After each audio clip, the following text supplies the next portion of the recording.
오늘 증거는 말한다에서는 아무도 살지 않는 아파트에서 벌어진 의문사에 대해 다룹니다. 2005년 서울의 미입주 아파트, 전단을 붙이던 청소업체 직원은 한 집 앞에서 발걸음을 멈췄습니다.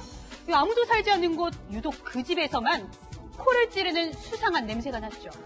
집 안으로 들어간 직원은 깜짝 놀랐습니다. 안방 화장실, 젊은 여성의 시신이 발견된 겁니다. 직원은 여성의 시신이 있다며 112에 신고를 했죠. 경찰은 곧장 이 여성의 신원을 파악했는데요. 30대, 부동산 재력가의 며느리고 이미 일주일 전에 실종 신고가 된 상태였습니다. 시신은 이미 부패가 진행됐지만 단서가 될 만한 특징은 남아 있었습니다. 목 주위에 압박 흔적이 있었고 누군가의 DNA도 발견됐죠. 경찰은 타살 정황에 무게를 둡니다. 연고도 없는 곳에서 죽음을 맞이한 여성. 사건을 해결할 실마리는 뭘까요? 범인은 대체 누구일까요? 증거는 말한다에서 확인해 보시죠. 네, 요약을 해보자면 미입주 아파트의 안방 화장실에서 여성의 시신이 발견됐 겁니다. 네. 발견 당시 상태부터 좀 짚어봐야 할 것 같죠? 네, 천천히 한번 짚어보겠습니다. 네. 2005년 6월입니다. 도남동에 미입주 아파트가 있었죠. 여기서 30대 여성이 화장실에서 숨진 채 발견이 됩니다. 근데 둔기나 흉기를 쓴 흔적은 없었고요. 다만 경부 압박의 흔적이 있었는데요. 나중에 부검에서 밝혀진 바에 의하면 설골골절, 즉 다시 말해서 목을 졸라서 살해했다라고 하는 것이 이제 사망했다라고 하는 것이 밝혀지게 됩니다. 그리고 이 사람은 이제 일주일 전에 실종이 된 상태였는데요. 발견 당시에는 이미 그때가 여름이었기 때문에 얼굴을 좀 알아보기가 어려웠습니다.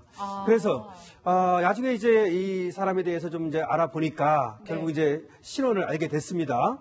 그런데 성북구 도남동이었는데 여기에는 연고가 없는 사람이었고요. 또 결혼 전에 이 근처에서 자취 생활을 했기 때문에 지리를 잘 알고 있었기 때문에 길을 헤맸을 가능성도 없었고요. 그다음에 이 사람은 강남에 살고 있어서 이 집으로 가는 방향하고는 반대 방향이었습니다. 이 말은 일부러 찾아갔다는 말이 되는 것이죠. 또한 집을 구하고 있지도 않았습니다. 그래서 30명의 이제 형사들이 이것을 강력 사건으로 보고 이제 전적 투입되게 됩니다. 어쨌든 아파트를 둘러보러 왔다가 살해된 건 아니다 이렇게 추정을 할 수 있을 것 같은데 숨진 여성이 부동산 재력가의 며느리라고 알려져 있잖아요. 그렇죠. 돈을 노린 혹시 강도 살인이 아닐까 이렇게 의심이 되는데요. 현장에서 이제 형사들이 와서 그 유류품을 확인해 봤더니 소지품이 발견됐어요. 가방 안에 거기 휴대폰이 그대로 있고 신분증이 있었고 상품권이 있었고 더군다나 현금까지 있었다. 그렇다고 한다면 강도에 의한 살인은 좀 어렵다고 보고 원한이라든지 치정이라든지 우발적 살인으로 봐야 되는데 일단 강도는 배제를 했어요. 그리고 이제 남은 그 원한 관계도 보니까는 성격도 쾌활을 했었고 또 이 피해당한 여성분이 뭐 지방에 미인들도 나갔다고 그래요. 그러니까는 경찰 입장에서 볼 때는 원하는 건 힘들지만 치정이라든지 성범죄 쪽으로도 반향을 틀 수 있는 상황이 된 거죠. 그렇군요. 일단 청부 살인의 가능성도 낮아졌습니다. 그렇다면 조심스럽지만 성폭행을 하거나 시도한 후에 살해했을 가능성 없을까요? 지금 이제 그렇게 본다면 그 당시에 그 범죄 현장을 한번 살펴볼 필요가 있습니다. 금전이나 원한 관계가 아니라고 한다면 이제 우리가 성폭행과 관련된 범행은 아닐까라고 이제 그 추정을 해볼 수 있는데요. 그 당시에 이 여성이 입고 있던 그 원피스의 겉이 찢어지고 속옷이 벗겨져 가지고 발목까지 있었다라고 하는 거죠. 물론 이제 뭐 다른 그 금전이나 이런 것을 그 목적으로 하고 난 뒤에 좀 그 수사 방향을 혼선을 하기 위해서 그렇게 하는 경우도 있는데 일단 이 여성이 발견돼 있는 그 미입주 아파트의 화장실에 바로 변기 뒤에 수납장이 깨져 있고 그곳에 여성의 머리카락이 한 움큼 거기 있었단 말이에요. 그래서 이제 이 경찰이 판단을 할 때는 이 범인이 성폭행을 시도를 하니까 이 여성이 바로 거기까지 이제 도주를 해서 있는 것을 따라와 가지고요. 이 범인이 이 여성의 머리를 갖다 세게 밀치면서 바로 뒤에 있는 수납장 유리가 깨지고 거기에 이제 머리카락이 묻었다. 그리고 이제 여성의 옷을 이 범인이 강제로 벗기려고 하자 이 여성이 사력을 다해서 저항을 하면서 신발이 벗겨졌고요. 그리고 이제 결국은 목을 졸라서 살해를 했다. 그런데 아주 특이한 것이 현장을 떠나기 전에 이 범인이 바로 이 피해자의 원피스의 앞자락을 찢어서 가져갔어요.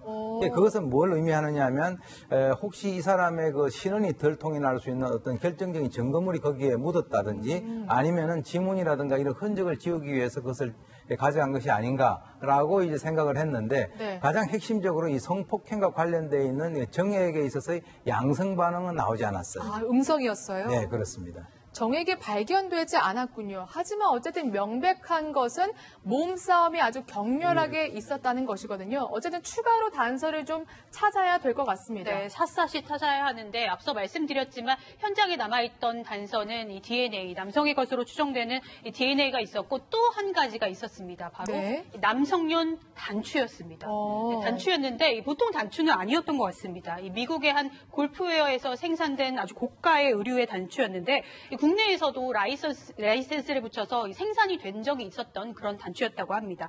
그런데 단추에 조금 특징이 있었습니다. 구멍이 2개였다는 건데요. 실제로 그 중심의 단추가 아니라 주로 장식용, 그러니까 재킷 소매나 아니면 뒷주머니에 달린 것인데 뭔가 몸싸움을 하는 과정에서 이 범인의 것으로 추정되는 이 단추가 현장에 떨어져 있었던 것이 아닌가 이런 강한 의심을 할 수 있는 유일한 증거였던 거죠. 네, 그러니까 여성 상반신에서 남성의 타액 DNA가 발견되고 단추 하나가 발견됐습니다. 하지만 이것만으로 범인을 잡을 수는 없겠죠. 뭔가 CCTV라든가 추가적인 또 증거가 있어야 될 것 같아요. 그렇습니다. 형사들이 확인해 보니까 오후 당일 오후 2시부터 4시 사이에는 방충망 설치를 했기 때문에 오후 4시부터 7시 반 정도까지 범행했다고 보는데 CCTV는 설치가 돼 있었어요. 네. 그런데 입주를 안 했기 때문에 CCTV가 작동을 안 한 거예요. 안 한 거고 단지 지하 주차장만 CCTV가 나왔기 때문에 지하철만 찍었기 때문에 그 피해자분이 누구랑 같이 몇 시에 어떻게 왔다는 것이 찍히질 않은 거예요. 그런데 문제는 우리 경찰이 상식적으로 생각할 때에 그걸 끌려온 것 같지는 않고 왜냐하면 거기서 왔다고 한다면은 면식 아는 사람하고 같이 오지 않았겠냐라고 추정할 뿐이죠. 그렇죠. 미입주 아파트, 텅텅 빈 아파트에 여성 홀로 그냥 들어갈 리는 없고 또 그 무렵에 사실 아파트를 보거나 살 계획이 없었기 때문에 스스로 갈 가능성은 굉장히 낮습니다. 그래서 면식범일 것이다. 경찰이 이렇게 봤는데 여기에 무게를 더할 정황이 또 하나 더 발견이 되죠. 그렇죠. 이 범행 시간이 4시부터 7시 반 정도로 이제 추측이 됩니다. 네. 그런데 이 사람이 지금 보니까 술을 먹은 정황이 드러났어요. 그러니까 알코올 농도가 여성이 30대 여성이 말이죠. 피해자입니다. 알코올 농도가 0.15%가 나왔는데요. 근데 이 여성은 평소에는 음주를 즐기지 않고 더군다나 의장병 때문에 4개월 동안 약을 먹고 있었어요, 당시에. 그렇다면 일부러 혼자서 술을 먹을 가능성은 없는 것이죠. 그렇다면 누군가가 이 여성에게 술을 같이 먹게 하든 먹였다는 얘기가 돼야 됩니다.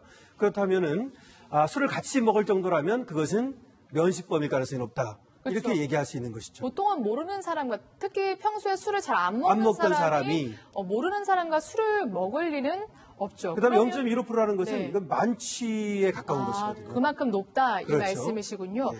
그러면 실종 전에 여성이 무엇을 했는지 또 누구를 만났는지 알아봐야 할 것 같네요. 맞습니다. 그 실종된 당일 누구와 언제 어디서 무엇을 했는지 그 추적을 할 필요가 있었는데요. 당시의 CCTV와 여성의 동선을 한번 살펴봤습니다. 오전 9시 이 여성은 남편을 배웅한 뒤에 집에서 나서게 됩니다. 오전 11시 20분쯤 도시락을 구입을 했는데요. 이 도시락을 들고 대학 시절 은사였던 교수에게 찾아간 겁니다.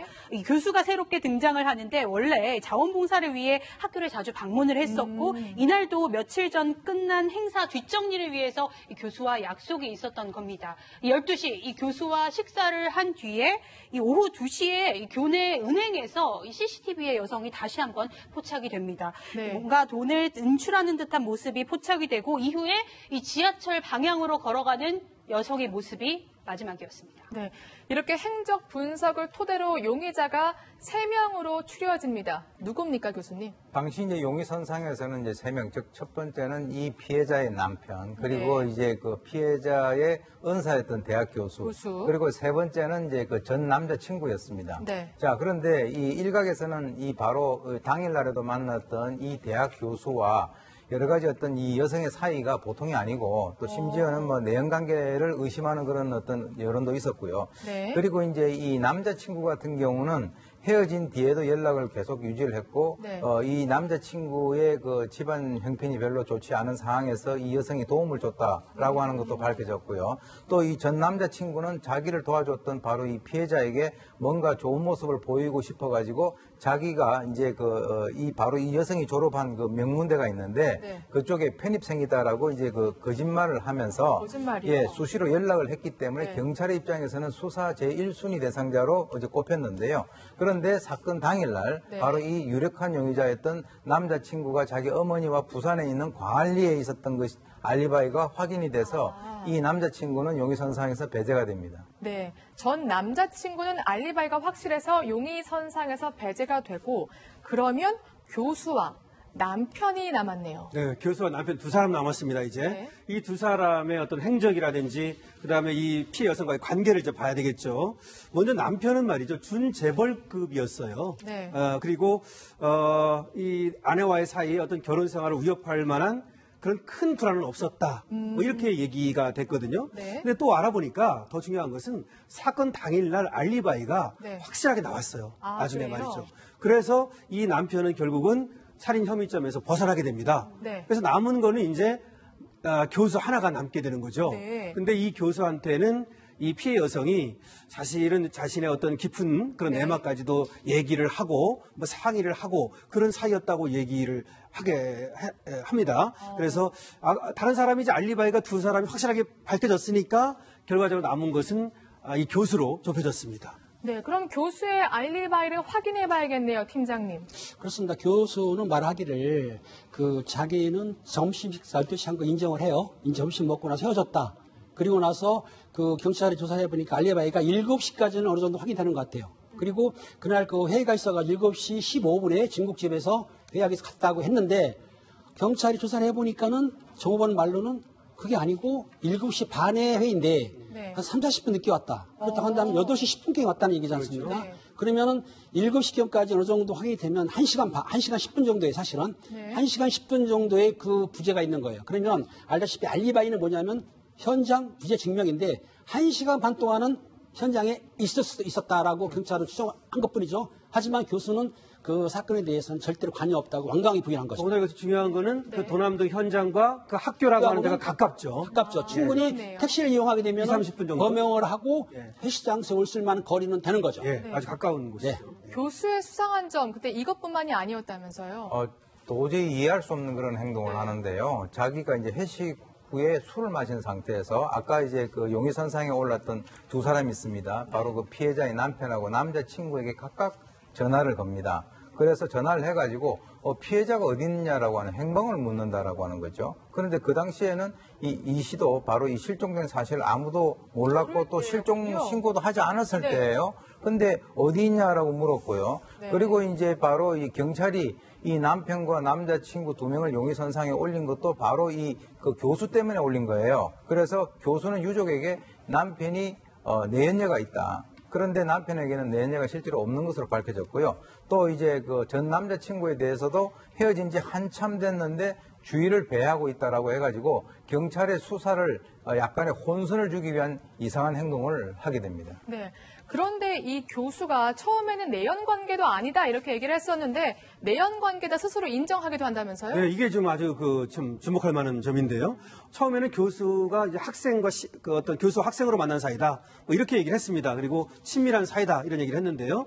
근데 내연 관계는 아니었다고 이제 얘기를 했는데 DNA가 발견됐다고 얘기를 했어요. 네. 경찰에서 말이죠. 네. 그러니까 이게 누구의 DNA라고도 말을 안 했는데 네. 사실은 그때 참 내연 관계라고 얘기를 하는 겁니다. 처음에는 교수가 부인을 했다가 부인을 DNA가 한 겁니다. 나왔다고 얘기를 하니까 예, 내연 관계를 부인했다가 네. 경찰이 DNA가 나왔다 그러니까 사실은 나하고 그 내연 관계다 이렇게 이제 진술을 번복했습니다. 네. 그런데 또 그 교수가요 여성이 작성했다면서 유서까지 경찰에 내민다면서요. 그리고 희한하게도 그 교수가 의심받는 상황에서 네. 그 피해자의 여성이 유서를 작성했다고 하면서 자기가 출력해가지고 그거를 제출한 거예요. 네. 그렇다고 보면 경찰 입장에서는 DNA 건도 문제가 되지만 또 엉뚱하게도 본인이 자축한 그 유서를 자기 컴퓨터의 비밀번호를 풀고 출력해서 제출했다. 이러다 보니까 더욱더 의심이 가고 또 조사할 어떤 실마리가 된 거죠. 그렇군요. 지금 보니까 시부모와의 불화로 결혼 생활이 힘들다. 장례식엔 참석을 안 했으면 좋겠다. 뭐 이러한 내용의 일단 유서까지 작성을 했는데 교수의 업무용 컴퓨터란 점이 아무래도 수상쩍습니다. 그런데 수상한 점이 또 하나 있었다면서요. 이 교수가 최근에 이사를 준비하고 있었다. 이러한 정황이 드러나게 되죠. 맞습니다. 남편의 진술이었는데요. 네. 아내가 평소 그쪽 지리를 잘 알았기 때문에 교수와 함께 같이 집을 보러 다닌다고 이야기를 했다고 남편이 진술을 한 겁니다. 그런데 반대로 대학 교수는 함께 집을 보러 간 적이 없다고 반박을 했습니다. 내가 새 집을 구해야 하는 상황인 줄 알고 이 여성이 혼자 자기가 알아서 눈치를 채고 보러 간 것이 아닌가 이렇게 추정이 된다고 다른 진술을 한 거죠. 네, 어쨌든 수상한 정황이 정말 많거든요, 교수님. 그런데 이 교수가 용의선상에서 배제가 된다면서요? 왜 그러냐면 이제 사건 현장에서 바로 범인의 것으로 추정이 되는 그런 DNA를 발견을 하게 되는데요. 그러니까 이제 경찰의 입장에서는 바로 여기서 발견된 이 DNA가 범인의 것이다라고 아주 방향을 설정을 해놓은 것 같은데 실제로 나중에 이제 우리가 굉장히 유력한 용의자로 의심을 받는 그 교수의 DNA를 채취해서 비교를 해보니까 전혀 아닌 것으로 드러났어요. 네. 이건 사실은 이제 수사를 하시는 분들 중에서 좀 꼭 머릿속에 집어넣으셔야 될 것 중에 하나인데 네. 최근에는 이제 뭐 남의 어떤 담배꽁초 같은 걸 가져와가지고 던져놓고 하는 그런 것들이 많거든요. 네. 이때만 하더라도 그 현장에서 발견된 DNA가 있으면 이거는 범인의 것이다라고 단정을 해버렸기 때문에 그래서 이 사람의 DNA가 안 나와가지고 이것이 결정적으로 어떤 과학 수사와 연관돼서 네. 이 사람이 배제가 되는 그런 어떤 그 결과가 되고 맙니다. 그렇군요. 결국에는요, 모든 사람이, 용의자로 의심됐던 모든 사람이 배제가 된 건데요. 남성의 DNA와 그리고 단추 하나만이 이 사건의 단서입니다. 그 후 14년 동안 미제로 남아 있었는데요. 만약에 혹시 이 서울 도남동에서 발생한 이 사건에 관련해서 단서를 가지고 있는 분이 있다면 아래로 연락을 꼭 부탁드리겠습니다. 저희는 잠시 후에 돌아오겠습니다.